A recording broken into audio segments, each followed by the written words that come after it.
Alors, la maîtrise de soi comme chemin de douceur. Je rappelle que la semaine dernière, nous avons ensemble médité deux versets qui te rejoignent. C'est Matthieu 5, le verset 4 ou verset 5 selon la Bible.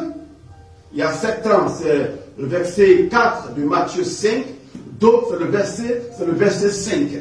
Où le Christ lui-même nous exhortait dans les béatitudes à être doux. Parce que, selon Jésus, les béatitudes qui signifient la vie bienheureuse, pour être bienheureux, il faut être doux. Pourquoi? Parce qu'on ne peut être bienheureux que si nous sommes ouverts à l'être de Dieu, à la vie de Dieu. Or, la douceur, comme on l'a montré la semaine dernière, fait partie de l'être de Dieu. Alors, on ne peut vraiment posséder la terre.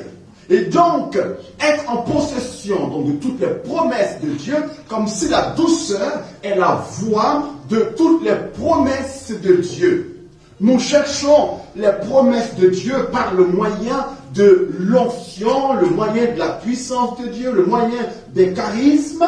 Eh bien, à contrario, ce qui nous donne de rentrer en possession de la terre, donc de la gloire de Dieu. Vous vous souvenez que le Seigneur a dit à Adam, quand il a créé Adam et toutes choses, il dit « soumets la terre ».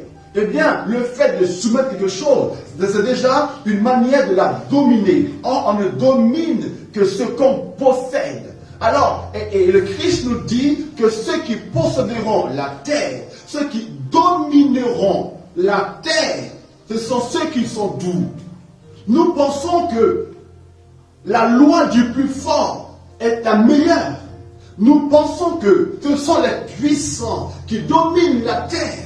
Nous pensons que c'est le G20 qui domine la terre parce qu'ayant une puissance financière, parce qu'ayant une puissance d'armement. Et aujourd'hui, tous les pays sont en quête d'armement, sont en quête de la bombe nucléaire, sont en quête d'armes chimiques, car ce sont ceux-là qui ont le pouvoir. Les États-Unis sont puissantes. Sont puissants parce qu'ayant beaucoup de biens, oh c'est beau, oh c'est puissant. Et la Chine qui se bat pour pouvoir prendre la première place. Parce que nous pensons que c'est cela. Ce sont les baraquelés qui sont ceux qui dominent la terre. Et pourtant, selon la parole de Dieu, selon l'évangile, ceux qui dominent vraiment la terre, ce sont ceux qui sont doux.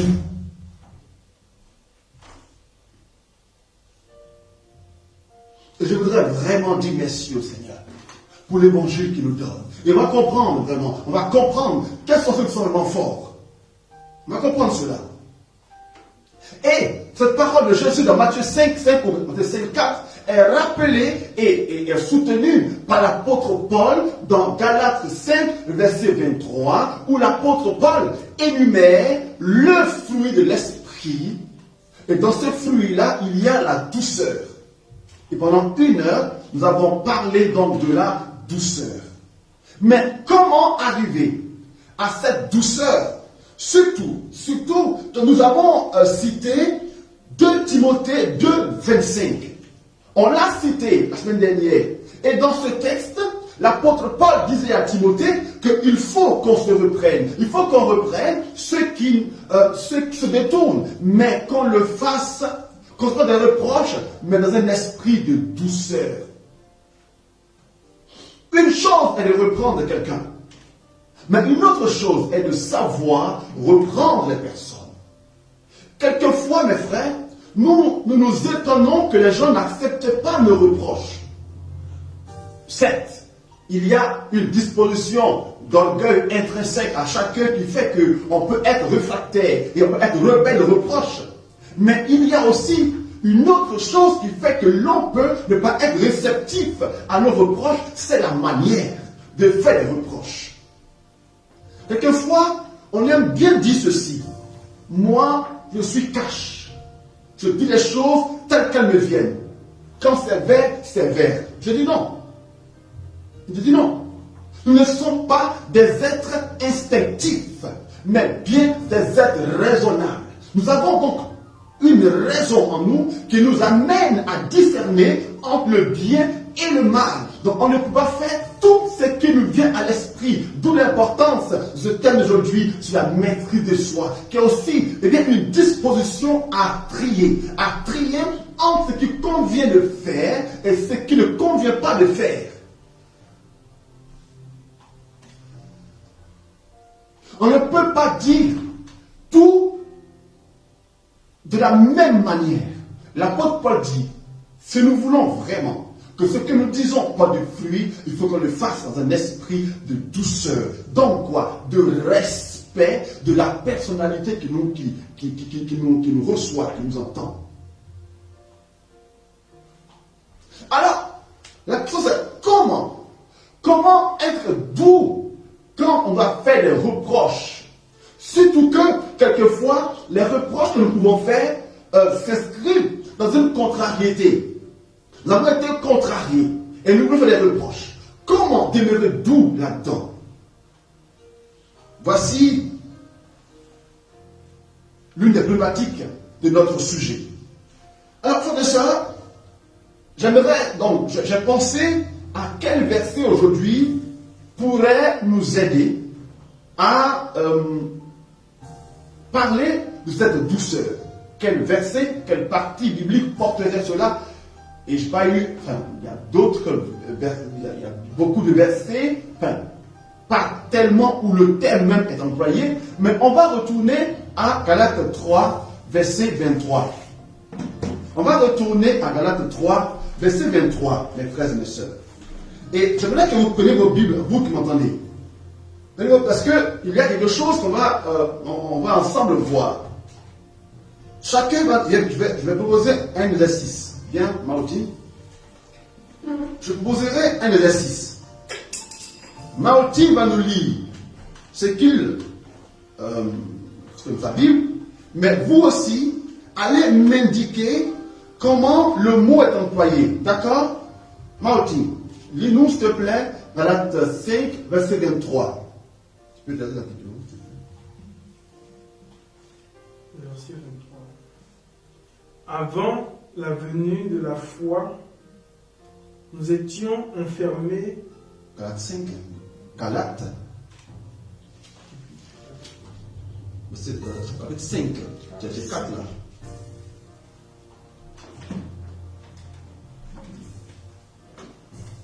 Le fruit de l'esprit.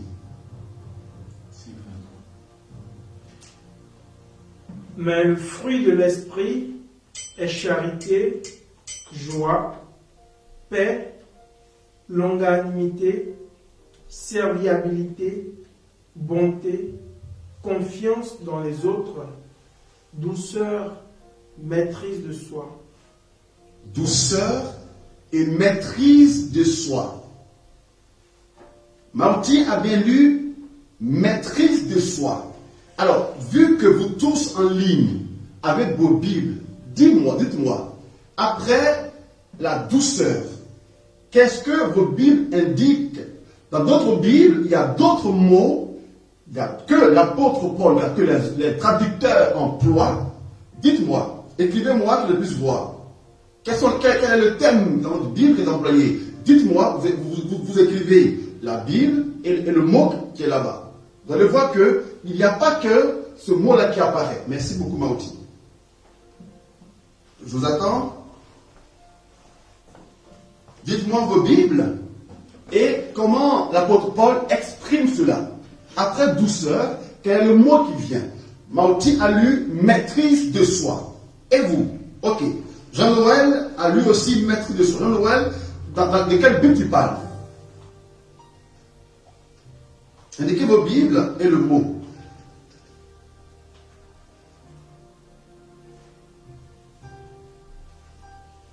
Soyez réactifs parce que le temps passe. Ok. La BJ de Khalil, c'est maîtrise de soi. D'accord. Aussi, maîtrise de soi.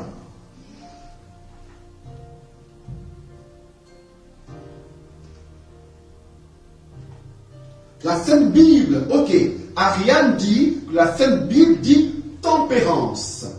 D'accord? Tempérance. Très bien. Tempérance. Darby aussi dit tempérance. Ok. Top dit maîtrise de soi. Ok. La Sainte Bible dit maîtrise de soi. Ah. Ce courant dit maîtrise de soi. Il y a un autre mot qui n'est pas encore apparu. Il y a un autre mot qui n'est pas encore apparu. Voilà. Tempérance, c'est de soi. Tempérance, maîtrise de soi. Il y a un autre mot qui n'est pas encore apparu. Bon. Je ne sais pas si vous l'avez. Il y a un autre mot qui n'est pas encore. D'accord? Donc, beaucoup de Bibles disent maîtrise de soi. Alors, pour ceux qui ont la Bible de Jérusalem, voyez, il y a une note en principe, il y a une note en bas de page qui est liée à ce mot maîtrise de soi. Allez voir de quoi il s'agit. Ceux qui ont la Bible de Jérusalem, il y a une note de bas de page. Vous voyez, quelquefois, vous voyez, on met une lettre sur un mot et qui ramène en bas pour qu'on puisse voir. Voilà, allez-y voir. Celui qui trouve même le second de tempérance. Ok. D'accord. D'accord. Est-ce que vous avez vu? Allez-y voir. Il y a une note liée qui est au-dessus. J'ignore si toute la Bible, bon, ça n'importe la Bible, mais au moins dans la Belgique, quand ma Belgique à moi,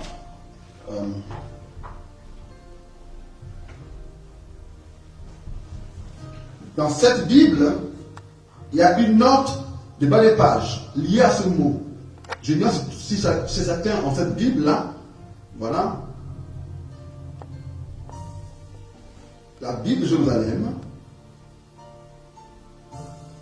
Voilà. Voilà. Roland, tu vas le voir. Ok, c'est très très bien. Ok, bravo. C'est bien. Voilà. Voilà, très bien.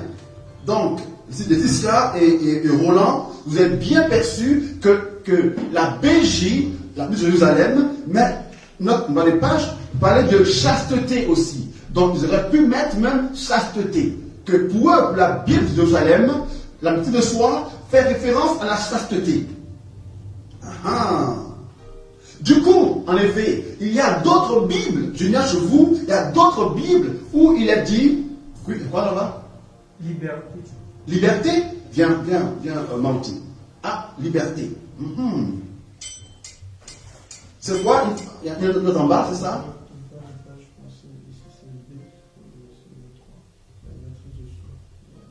B, qui dit quoi? Non, c'est ici. Non, c'est là. C'est chasteté. Vas-y, voilà.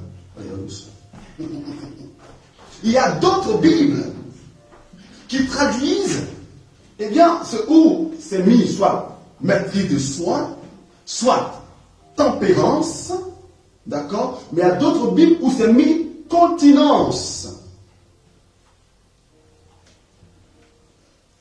Il y a continence. Alors, je suis allé voir ce que le grec dit, d'accord? Et là, la régie va mettre le mot grec pour moi. Non, mais c'est réglé. Pas qu'on fait tout ça. C'est réglé. Alors, le grec dit ceci. Ekkrateia. Ekkrateia.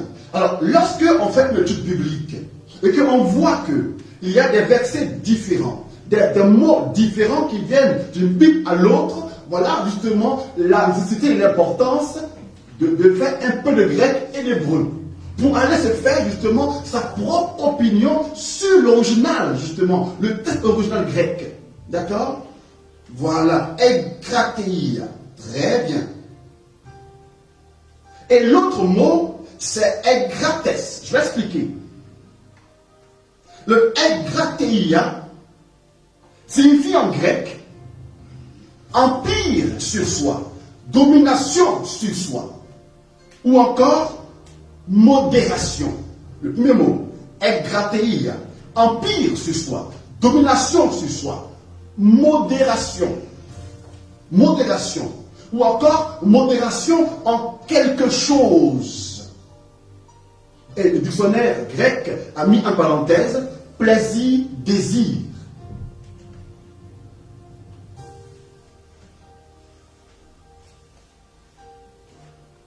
Ah, voilà. Une autre dame dit que dans l'alliance biblique, c'est refuser d'obéir à ses désirs mauvais. C'est refuser, Viviane dit que c'est refuser d'obéir à ses désirs mauvais. C'est dans l'alliance biblique. Vous voyez qu'il y a autant de choses, quoi. Voilà. Avec les cités, voilà. Vous voyez? C'est intéressant quand même de voir, d'où l'importance de ne pas avoir qu'une seule Bible. Vous comprenez? D'où l'importance d'avoir au moins 3 Bibles. Parce que chaque version, chaque traduction biblique donne un sens un peu différent de l'autre, de sorte que les 3 nous donnent une vision un peu plus globale, plus panoramique. Et plus on a une vie globale, et plus on saisit la réalité de ce qu'on veut faire comprendre. Donc, voyez que, grateia, qui est le mot original que l'on traduit par tempérance, par maîtrise de soi, mais ce mot-là, le dictionnaire grec dit que ça veut dire empire, donc domination sur soi-même, domination sur soi-même, ou bien encore modération dans nos désirs, dans nos plaisirs. Comprenez? Et l'autre adjectif qui est lié à grateia, c'est l'autre mot, grates. Grates. Qui est là. Vous voyez, c'est bien épinglé. Grates. Et quand on dit grates, grates, écoutez-moi très bien. C'est celui qui a de la force en soi-même. Qui a de la force en soi-même.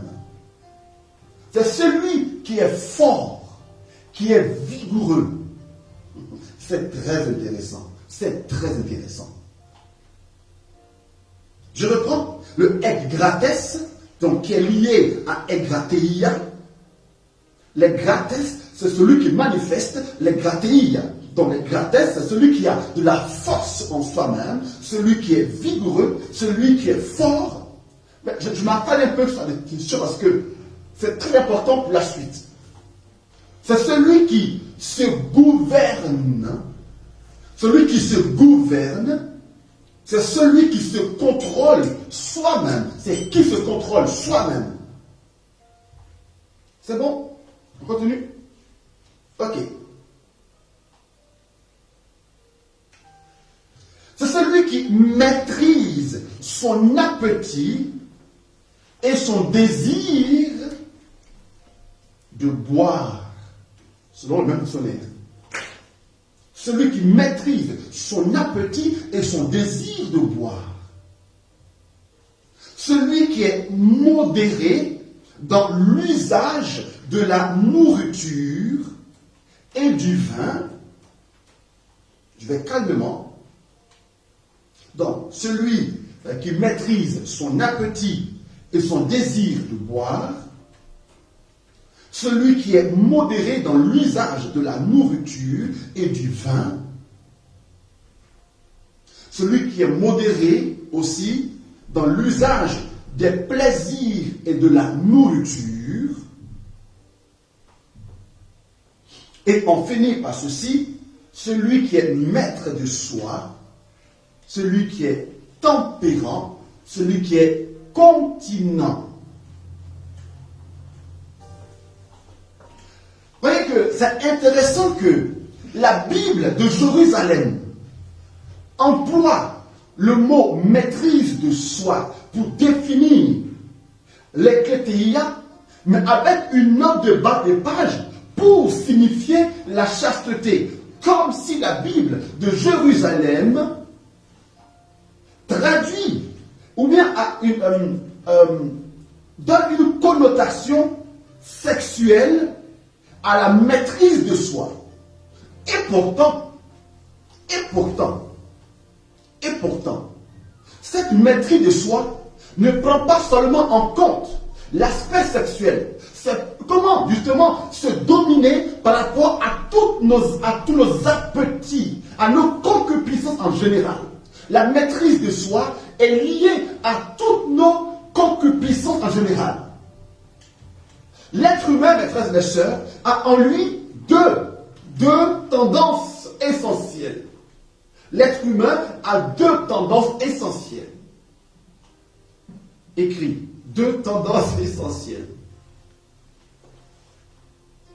Il y a la tendance de la concupiscence.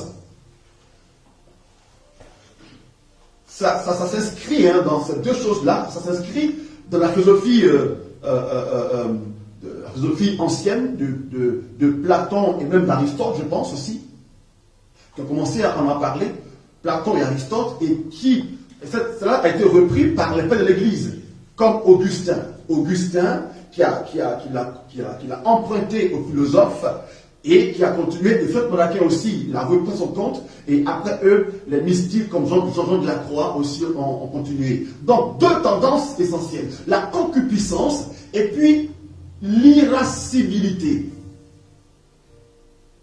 La concupiscence, c'est cette tendance de l'homme à être attiré vers ce qu'il estime bon pour sa vie. Être attiré vers ce qu'il juge bon pour sa vie. Donc l'attirance vers, la concupiscence, l'attirance vers. Et l'irascibilité, c'est cette tendance humaine à se battre pour posséder et protéger c'est vers quoi il est attiré. Voyez, le combat s'inscrit dans l'être irascible de l'homme.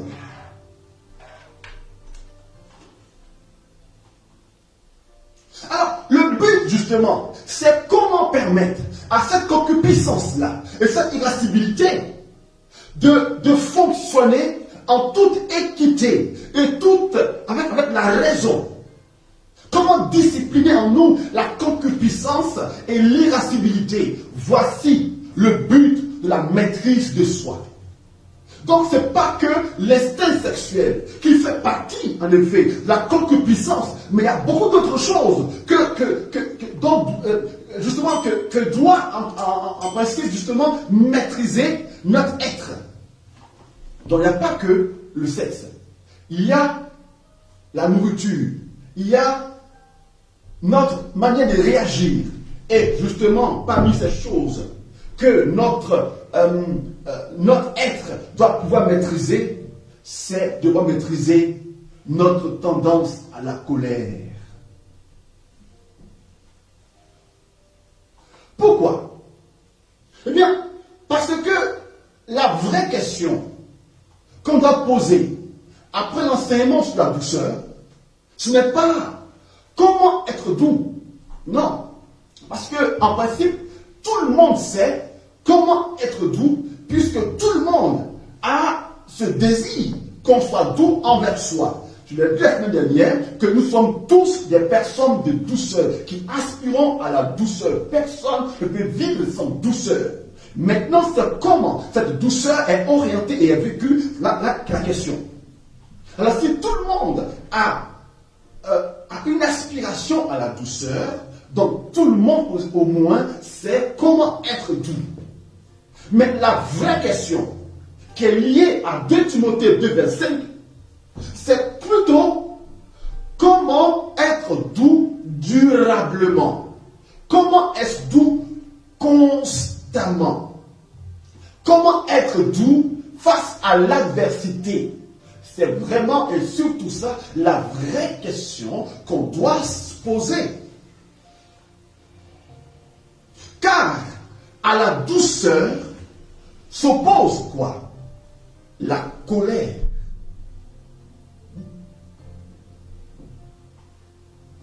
Et c'est en cela il est intéressant de noter que Dieu est essentiellement doux. Et non pas comme nous les hommes coléreux.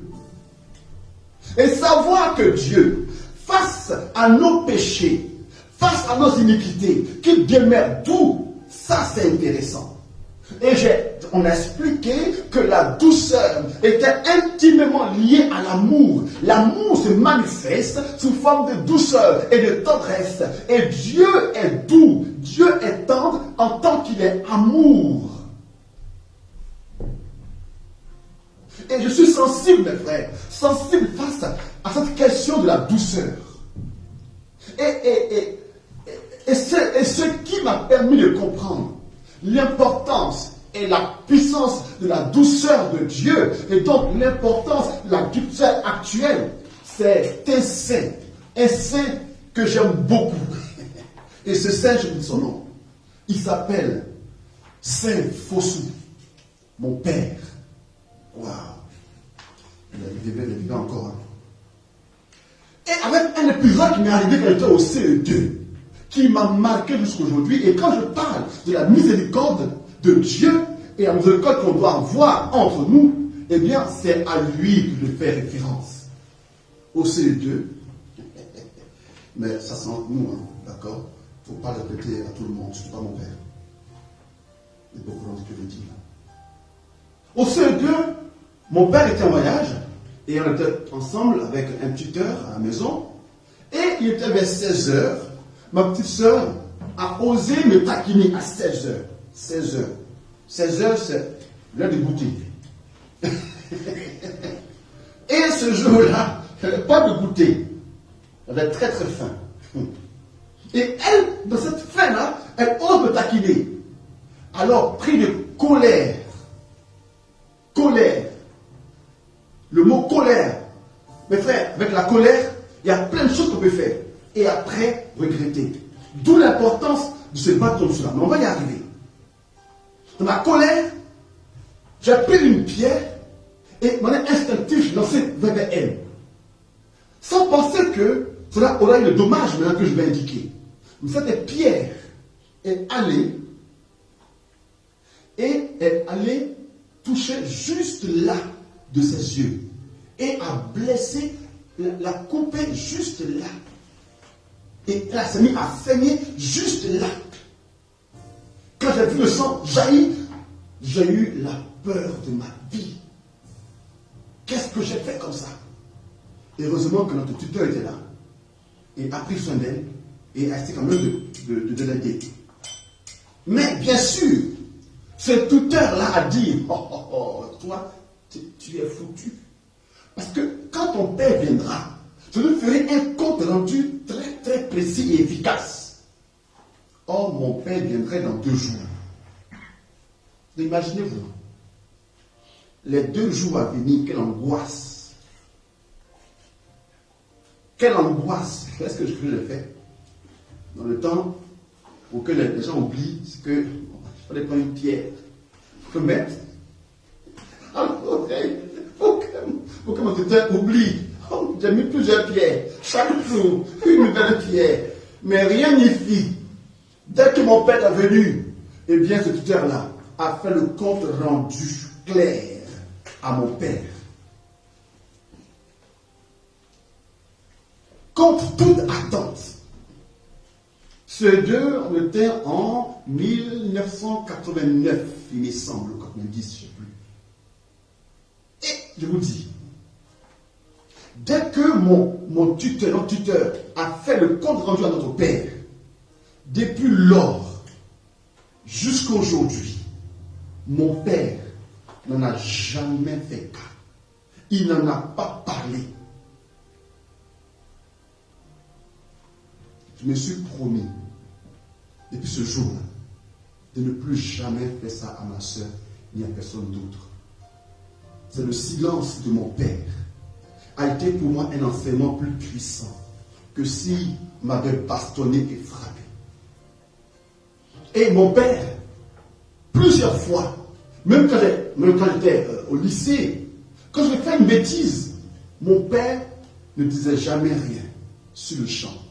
C'est 2 jours après que dans son bureau, il m'appelle et me parle avec une douceur, je pleure toujours. Je pleure toujours. Et la douceur de mon père m'a toujours désarmé. Plutôt que la colère d'autres personnes qui, quand elles sont en colère, c'est comme si elles n'ont rien dit. Et c'est cela, mes frères, ça qui m'a enseigné sur l'importance de la douceur et de la miséricorde de Dieu. Et savoir que Dieu est doux ainsi, et miséricordieux ainsi, mes frères, ça nous parle. La victoire sur notre monde est dans la douceur. Mais justement, qu'est-ce que cette colère qui s'oppose à la douceur?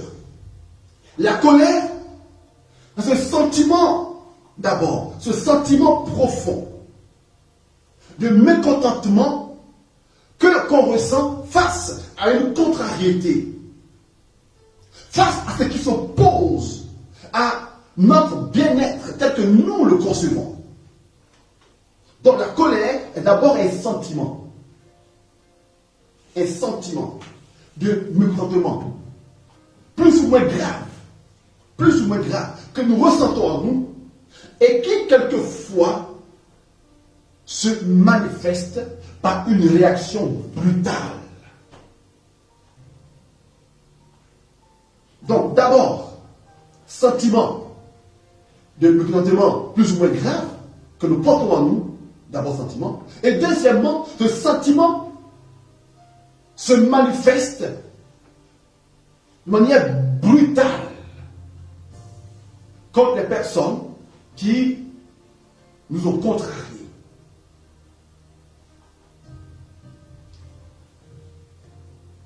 Et donc, je pense que c'est contre cela qu'on doit agir. Parce que la colère n'a jamais fait du bien à quiconque, ni à nous qui la ressentons, ni à ceux contre qui nous la manifestons.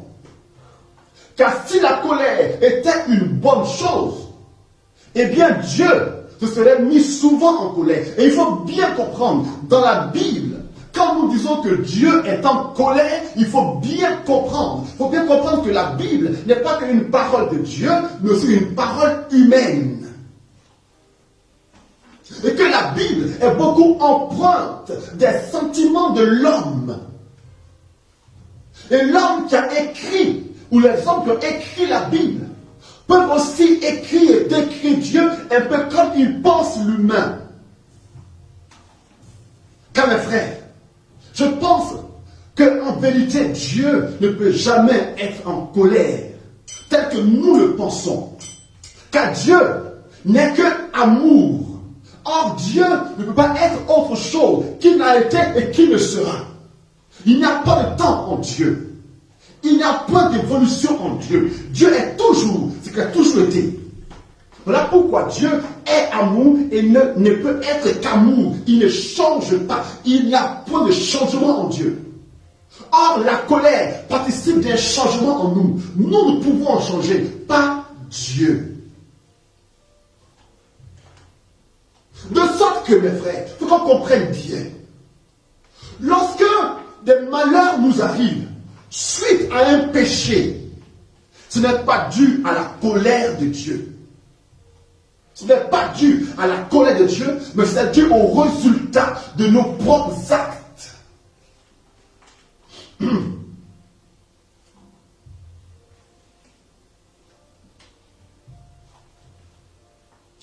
Dieu n'est pas comme un homme pour nous punir. Mais Dieu peut tirer parti de nos erreurs, de nos douleurs, de nos manques. Je prends un exemple. Fabien, viens s'il te plaît. On va quand même comprendre quelque chose. Il faut comprendre, frère, le langage biblique. Il faut comprendre le langage biblique. Fabien,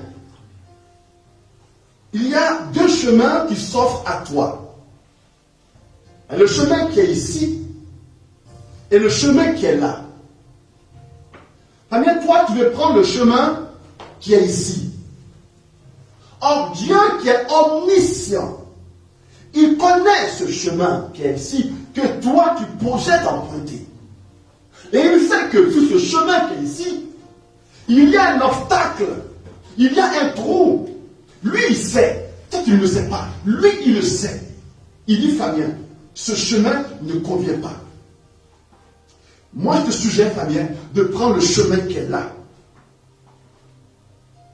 Mais toi, tu dis, non, Dieu, calme-toi. Il faut te calmer. Je suis libre de faire ce que je veux. Je suis libre de suivre mes voies à moi. Et puis, ce même chemin-là, lui, il a pris le chemin. Donc pourquoi moi, ce chemin, je ne le prendrai pas? Sauf que, toi, tu n'es pas lui et lui. Les autres qui prennent ce chemin, mais moi, je les connais. Et je sais ce qu'ils peuvent faire ou pas. Mais toi, je te dis, toi, prends ce chemin, car ce sera plus simple pour toi. Et toi, tu dis, non, je vais m'en tenir à ce chemin-là. Fabien, là, il y a un trou. Fabien, passe le chemin. Dis-moi, à ton avis, ce chemin, qu'est-ce qui va t'arriver? Je risque de ne pas arriver. Tu ne vas pas arriver. Parce que peut-être que le trou est très grand et que mes pieds ne sont pas aussi longs pour pouvoir sauter le trou, donc je ne pourrai pas. Est-ce que, Fabien, c'est une punition de Dieu? Non. Ben si. Puisque tout le monde le dit. Tout le monde dit que si tu allais et que tu tombes dans le trou, c'est que Dieu qui t'a averti, t'a puni. Eh bien non, en effet. Mais si. Mais non. Ce n'est pas Dieu qui nous punit là. C'est la conséquence de notre choix. Et lorsque justement nous voyons ces choses-là, ne pensons pas que ce soit Dieu soit tellement en colère. Je vais le frapper. Non, il ne faut pas qu'on transfère sur Dieu nos sentiments.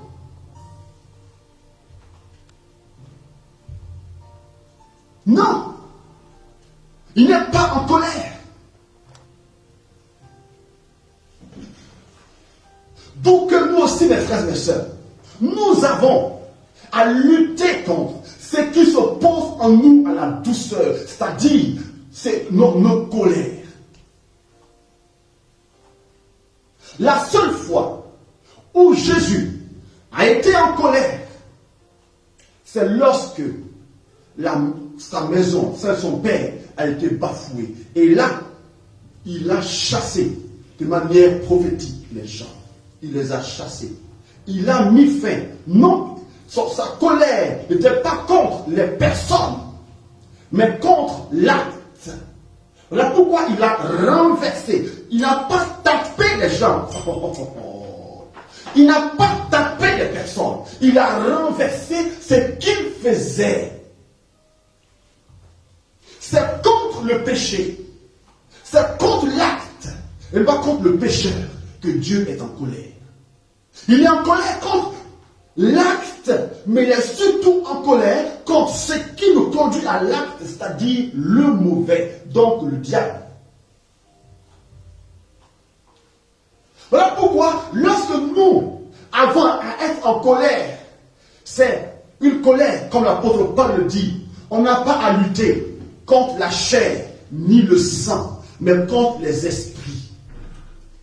Ce n'est pas ta pauvre grand-mère, ou ton pauvre grand-père, ou ton père, ou ta mère, à qui tu dois en vouloir.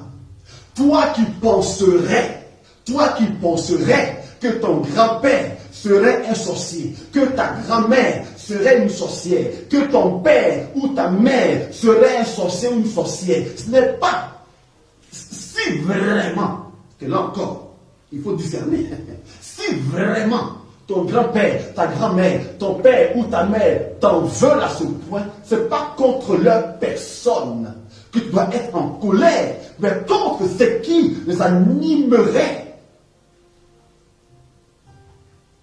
Et c'est en cela que je suis d'accord avec Jésus qui, à la croix, a dit à son Père, Père,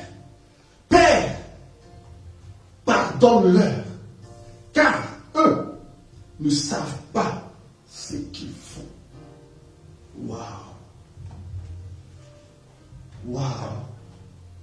Si eux, en fait, le problème, ce n'est pas eux, Père. Car si eux, ils savaient la révélation, ils ne feraient pas ceci, ils ne feraient pas cela. Donc, Jésus justifie ses bourreaux. Il justifie ses bourreaux. Mais il accuse le péché. Il accuse l'ignorance des personnes. Quand vous et moi allons arriver à justifier nos bourreaux, mais à accuser l'acte pécamineux, nous allons voir que nous commencerons à être un peu plus dans l'être divin, dans les sentiments de Dieu. Non, nous avons à être en colère, pas contre les personnes, car la colère n'est pas du tout divine. Si quelqu'un m'entend, qu'il me dise Amen. Qu'il me dise Amen. Donc, la colère est d'abord un ressenti intérieur, de mécontentement plus ou moins dense et grave. Et ensuite, est une réaction. Donc, la première chose contre laquelle on doit lutter, c'est d'abord comment ne pas permettre à la colère qui nous habite d'être manifeste à l'extérieur. C'est déjà ça le premier combat. Pourquoi? Car quand la colère est manifeste, quand la colère est exprimée sur les gens, contre les gens, par un acte ou par une parole, le dégât est double. Parce que non seulement la colère fait du mal à nous, mais aussi fait du mal aux autres. Donc le dégât, il est double quand la colère est manifestée. Donc le premier combat, c'est déjà comment contenir en nous la colère. Car quand la colère est contenue en nous, le seul qui soit sujet à la conséquence de la colère, c'est nous. C'est d'abord nous, et non pas nous et les autres. Vous voyez que là, on restreint le cercle du dommageable. Mais lorsque aussi on réussit à contenir la colère en nous, c'est déjà la manifestation de la maîtrise de soi. C'est déjà une victoire. Et l'autre combat sera comment lutter même pour que la colère ne soit même pas en nous, parce que c'est possible. Alors, chers frères, je veux vous proposer, je pense que je prendrai d'autres moments, à d'autres occasions, je vais revenir sur ce côté-là de la maîtrise de soi et de la colère, pour encore plus développer. Il y a plein de choses que j'aurais pu dire, mais le temps et les circonstances ne le permettent pas. Comment lutter contre la colère pour développer en nous la douceur?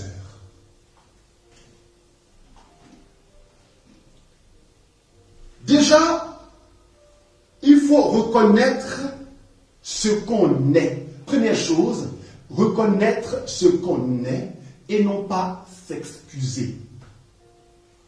Reconnaître que nous sommes des personnes coléreuses. Je signale que la colère est dans chacun de nous.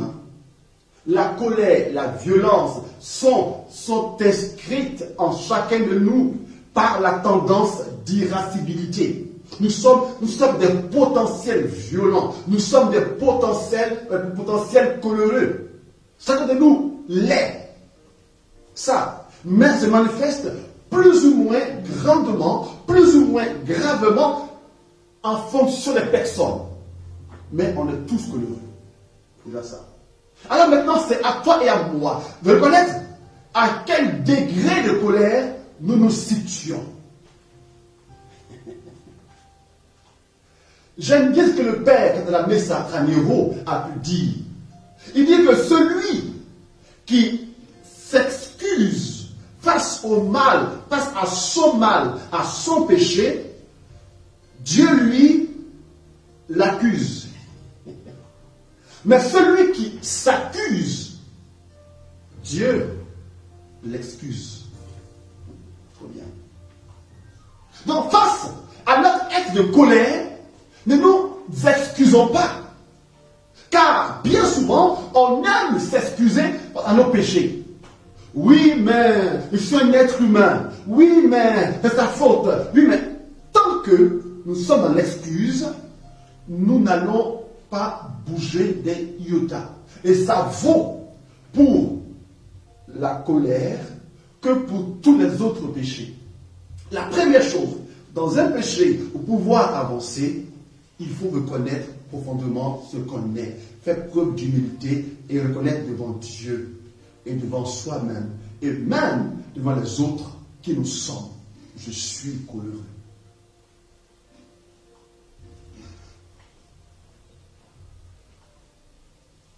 Mais lorsque je me rends compte que je suis coléreux, eh bien, il faut se rendre compte de ceci aussi. De Galates, le chapitre 4, non, de Genèse, chapitre 4, versets 1 à 7. Oh, voici une recommandation que Dieu a faite à Caïn. Genèse, chapitre 4, versets 1 à 7. Et Maroti nous lit ça. Écoutez très bien ce que Dieu va dire à Caïn, donc à chacun de nous. Genèse 4, 1 à 7.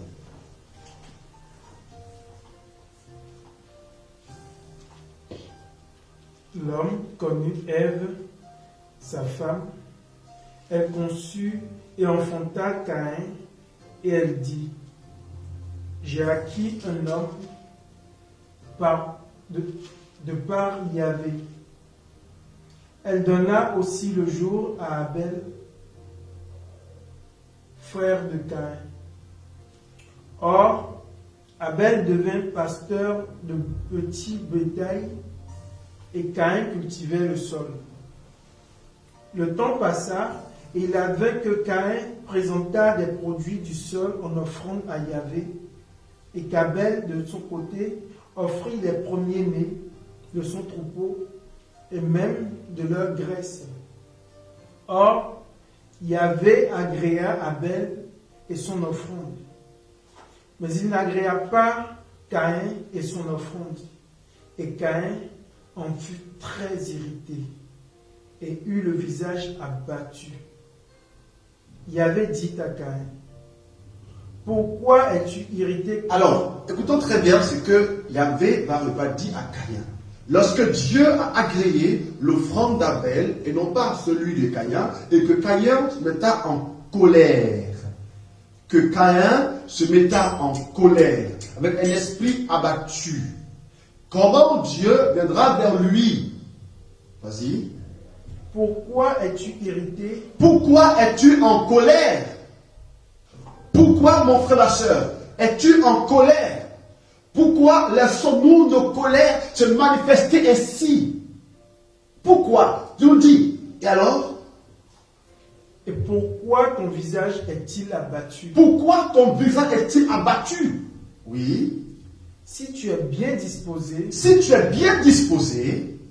ne relèveras-tu pas la tête? Ne relèveras-tu pas la tête? Mais si tu n'es pas bien disposé, le péché n'est-il pas à ta porte? Le péché est tapis à ta porte. Une bête tapie qui te convoite. Le péché est comme une bête. Donc, la colère est un péché. D'accord? Et ce péché-là, la colère, est tapis à ta porte. Qui est à ta porte, oui. Pourras-tu la dominer? Reprends. Mais si tu n'es pas bien disposé, le péché n'est-il pas à la porte? Une bête tapie qui te convoite.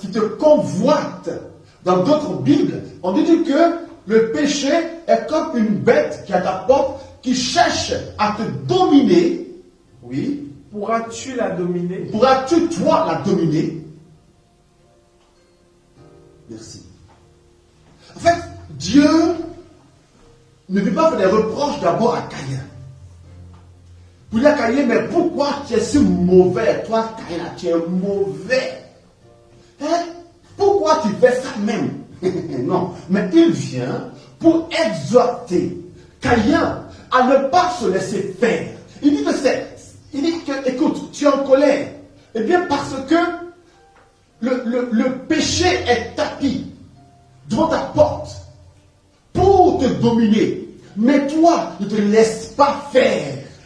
Mes frères, Dieu nous exhorte à ne pas nous laisser faire lorsque la colère nous submerge. Dieu nous exhorte à ne pas nous laisser faire, dominé par la colère. Mais Dieu dit plutôt, c'est à nous d'en être le maître, de le dominer. Lisez cela, relisez cela. Il nous faut nous dominer. Le péché est là, il est là.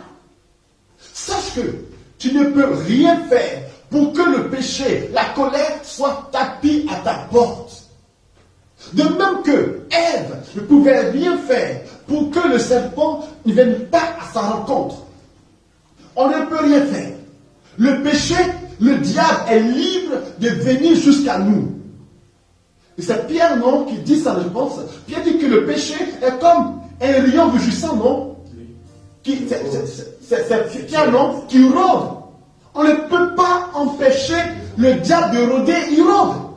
La colère rôde. Mais il dit quoi? Pierre dit, il dit quoi? Il cherche qui dévorer. C'est pas manger, c'est dévorer qu'il emploie comme thème. Qui dévorer? Mais dit, nous résistons. Le péché aussi est là, tapis. Et ça engage un combat. Hébreux 12, verset 4. La vie spirituelle, mes frères, c'est un combat. Et contre la colère, il nous faut aussi combattre. C'est un combat. Et si contre la colère, on ne combat pas, on va toujours sombrer. On va juste constater qu'on est en colère. Mais si on ne fait rien contre ça, on ne va pas y arriver. Hébreux 12, 4. Bien, ok.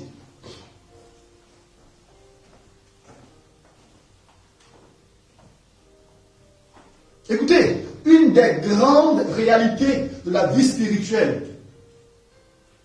Vous n'avez pas encore résisté jusqu'au sang dans la lutte contre le péché.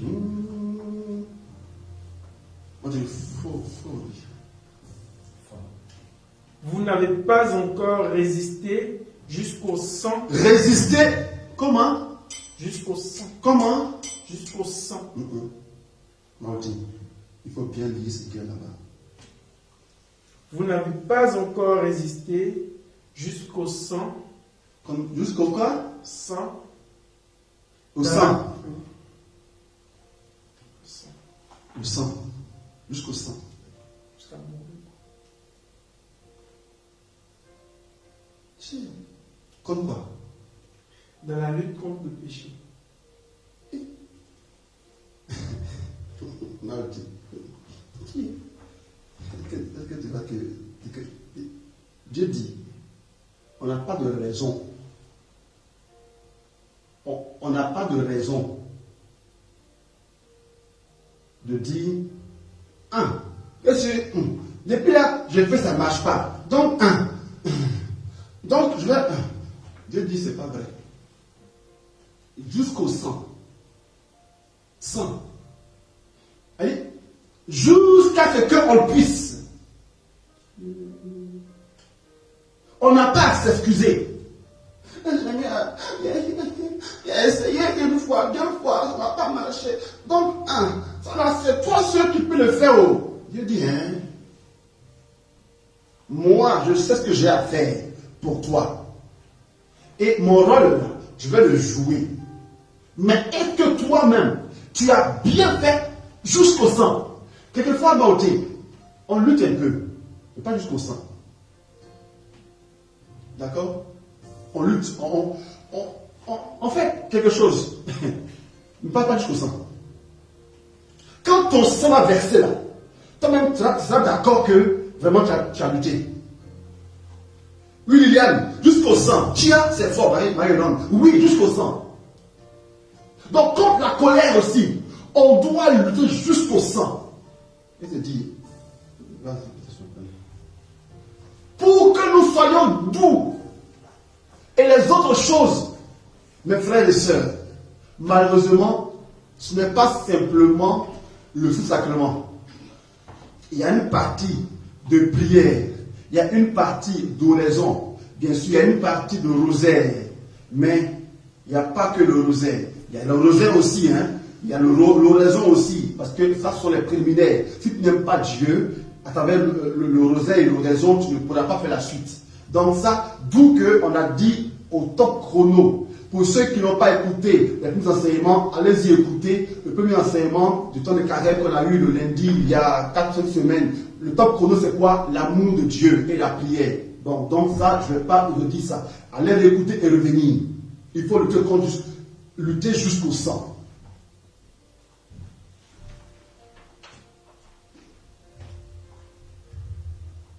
Je parle, hein? Bon, je vais accélérer. Et mes frères, est-ce qu'on a bien entendu même la définition de la maîtrise de soi? C'est celui qui est fort, qui se gouverne, qui se contrôle.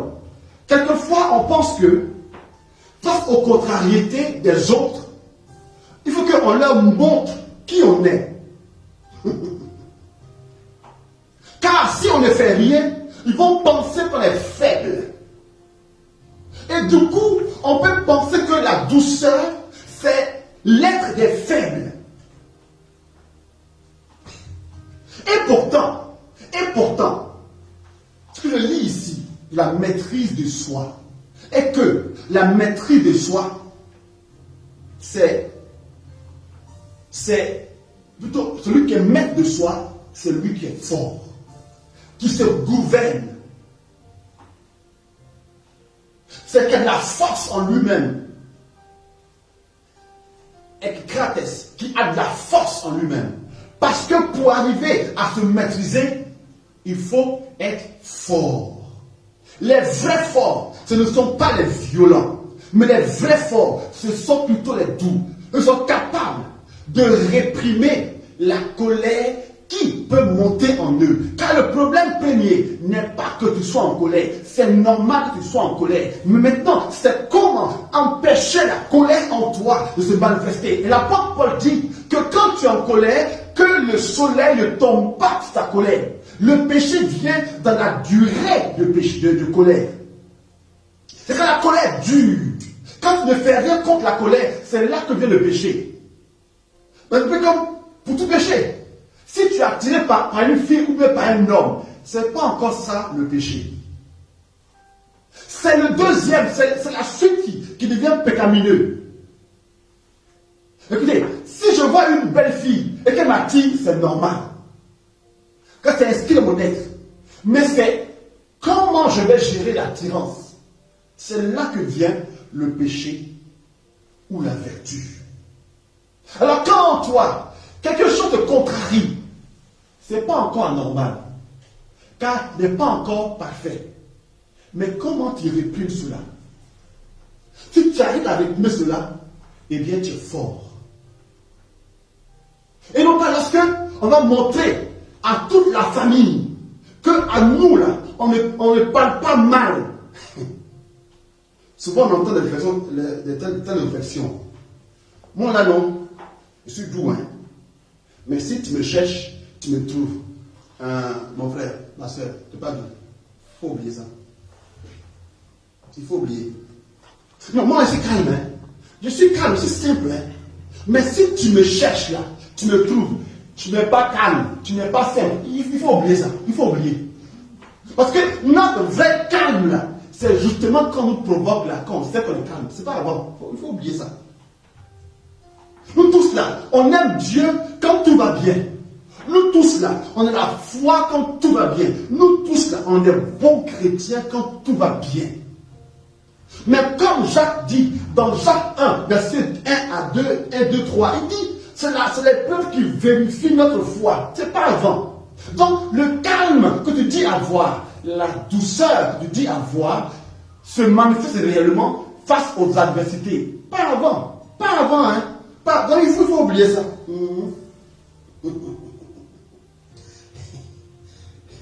Bon, désolé, hein, de vous parler comme ça, mais bon. Oui, oui. comment développer en nous cela? Donc, première chose, donc, reconnaître que on est coloré. Deuxièmement, savoir qu'il y a un combat à mener. On ne tombe pas du ciel comme ça. Troisièmement, donc prendre des mesures. Voilà deux ou trois choses. Contre la colère, voilà une vertu qui peut nous aider. La vertu de l'humilité. La vertu de l'humilité peut nous aider. Déjà, il faut être humble pour savoir qu'on est coléreux. Voilà. L'humilité.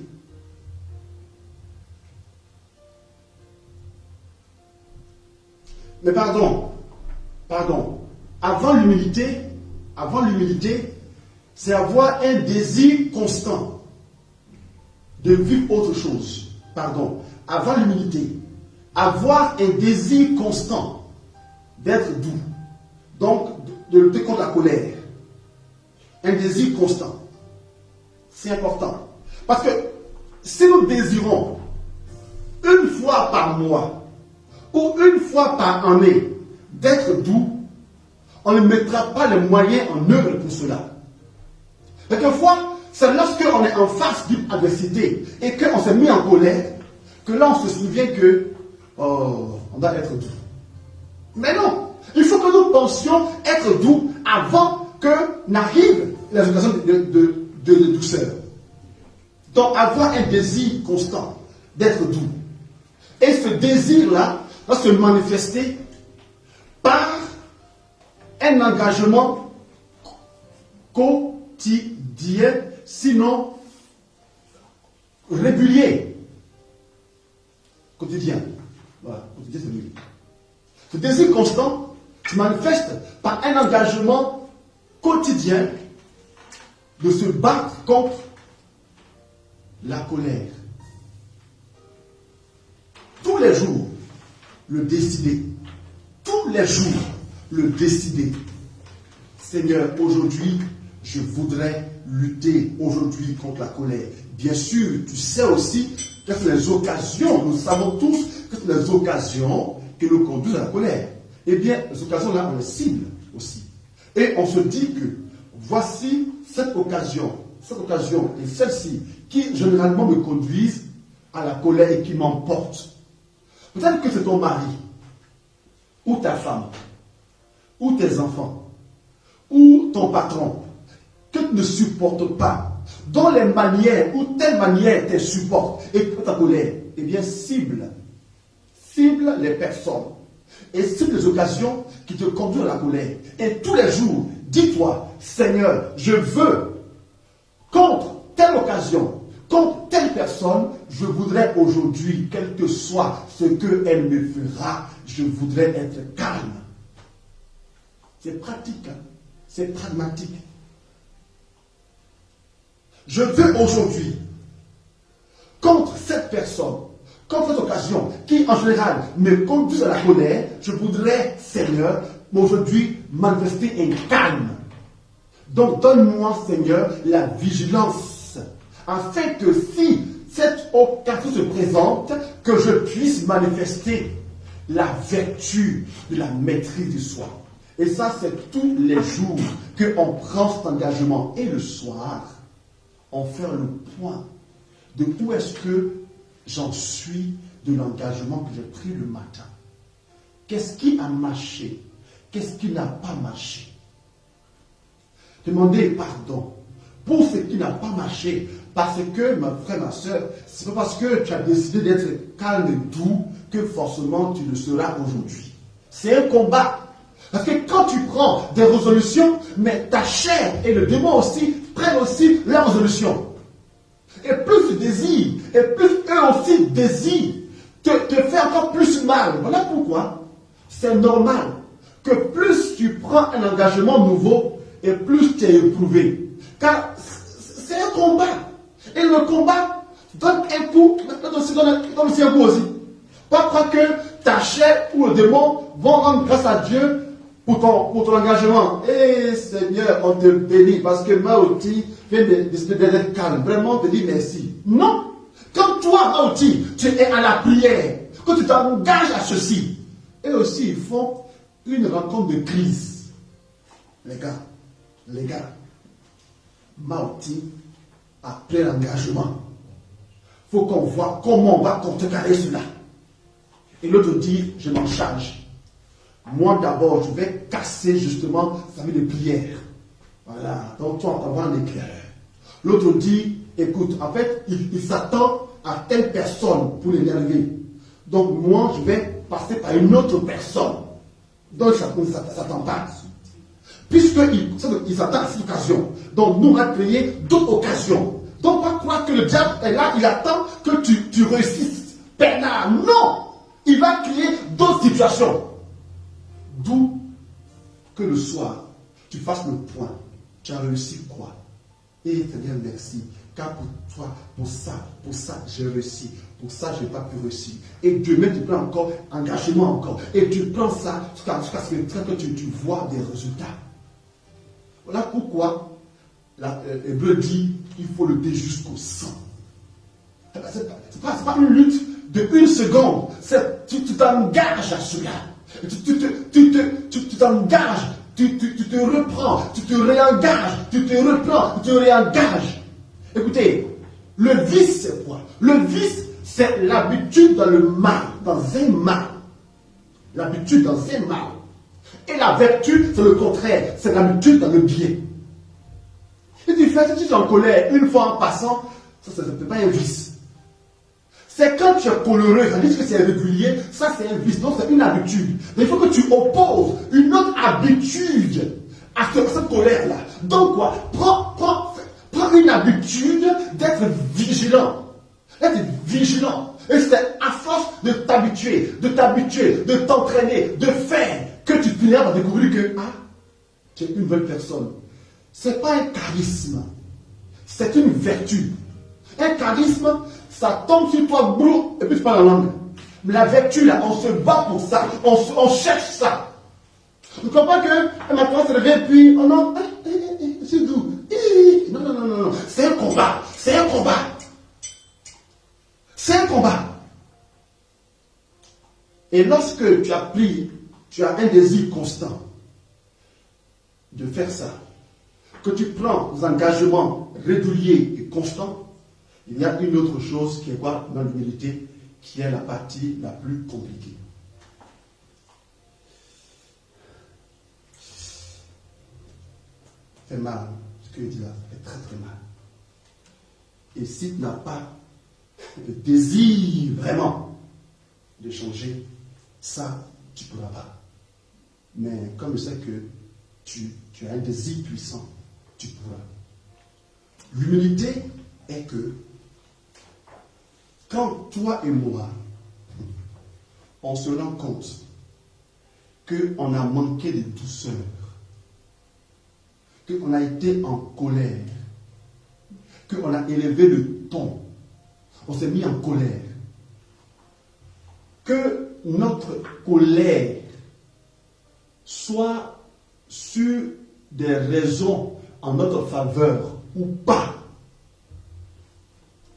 Alors, il faut qu'on distingue. Il faut qu'on distingue entre notre raison et la colère qui nous amène justement à réagir face à notre raison. Même si on a raison, mais on n'a jamais raison de se mettre en colère. Parce que notre colère peut biaiser et détruire notre raison. Par exemple, ton fils a mal fait. Tu as raison d'être mécontent. Mais ta colère peut t'amener à poser un acte que tu vas regretter. Et là, ta colère détruit ta raison. Hein? La Bible dit que la colère de l'homme ne fait pas la justice de Dieu. Bien, et ça fait pas entendu. La Bible dit quoi? La colère de l'homme ne fait pas la justice de Dieu. Voilà, merci beaucoup. Vous voyez ma soeur, là, ce que lui a fait? La colère, là, ce truc, ça vous rendre compte. Il y a des choses qu'on fait dans la colère et après on regrette, je n'aurais pas dû. Mais oui, je n'aurais pas dû. Donc rien ne peut justifier la colère. Et là, tant qu'on ne dit pas ça, on est mal barré.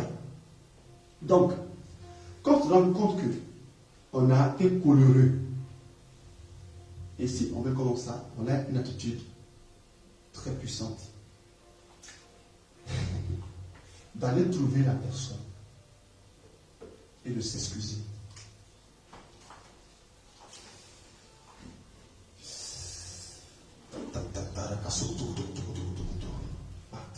D'aller s'excuser. C'est vrai que tu as raison, ou pas même, mais tu t'es emporté. Va t'excuser pour le fait que tu t'es emporté. Parce que s'emporter n'est pas normal.